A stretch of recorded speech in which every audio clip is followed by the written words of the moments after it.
Урматтуу кардарлар, саламатсыздарбы? Мен Максутов Мурсалим Султаналиевич.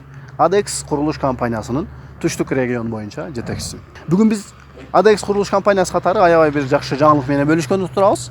Анткени биз дайыма айтып келебиз. Кыргызстанда 7 област боло турган болсо, анын 6-өсүндө кызмат көрсөтүп, ушундай жаңы технология SIP панел менен, Канаданын технологиясы менен үй куруп келатабыз. Бүгүн биз ошол 7 областтын Баткен областында турабыз. Биз ADEX курулуш компаниясы катары Баткен областында биринчи үйүбүз. Буйруса бул үйүбүз ак жолтой болот деген түшүнүктөбүз. Биз Баткен областынын Кадамжай районунун Айдеркен шаарындабыз. Айдеркен шаары Кыргызстандын өтө суук жерлеринен бири. Бул жер болсо деңиз деңгээлинен 2200 метр бийиктикте турат. Биздин курулуп аткан үйүбүз болсо SIP панел менен жаңы технология менен биз ойлойбуз. Бул үй ээлерине аябай жакшы кызмат кылат деген түшүнүктөбүз. Буйруса бул үй жөнүндө сиздерге жакшы такай маалымат берип кетебиз. Бүгүн тартып атканыбыздын себеби биз үйдүн фундаментинен баштап, жыгачтар кандай отурулат, андан кийин SIP панел кандай отурулат, бүт бардыгы боюнча тыкыр изилдеп сиздерге маалымат берип, сиздерди ушул маалымат менен жакшы камсыздап турайлы деп чечтик. Эгерде биз үй боюнча толук маалымат берип кете турган болсок, үйдүн жалпы аянты болсо 106 метр квадратты түзөт. Үйдүн ички бөлүктөрү болсо, чоң эшиктен кирип келгенде бул жерде холл, оңго кирип келгенде болсо бул жерде коноктошуучу бөлмө, ал эми 3 уктоочу бөлмө, бир чоң кухня. Бул үйдүн дагы өзгөчөлүгүн айта турган болсок, бул жерде эң өзгөчө болуп бизде туалет ваннанын жайгашуусу болду. Үйдүн ээсинин каалоосу менен, ал эми биздин фантазиябыз менен үйдүн сыртына чыгып, туалет ванна душу бул жака курулду. Ал эми бул жерде болсо 2 уктоочу бөлмөсү, гардеробтору менен жайгашкан. Эң негизги биздин бере турган маалыматыбыз ушул жерде болуп эсептелип атат. Биз дайыма айтып келебиз. Үйдү куруп атканда бизде стандарт фундамент курулат.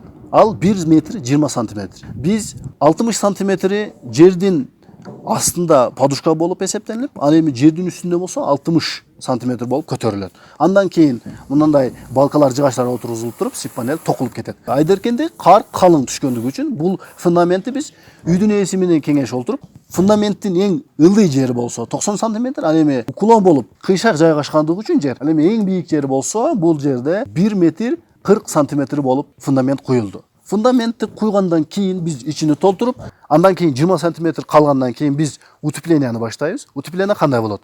Биз биринчиден линолеум пленка беребиз, андан кийин пенопласт, топурактарды берип туруп, андан кийин болсо сеткаматтарды таштап, сеткаматтан кийин биз стержини куябыз. Бул аябай жылуу, лукту кармап берет.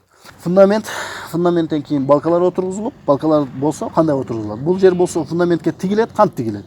Бул жерде биз анкерный болут деп коебуз. Анкерный болут менен отургузулуп, ал эми бул жыгачтар тигилет. Жыгачтардан кийин сиздер көрүп турган эле балкалар отургузулат. Балкалар SIP панел болуп келип отуруп. Андан кийин балкалар менен SIP панел ортолугунда болсо саморезлер менен катырылат.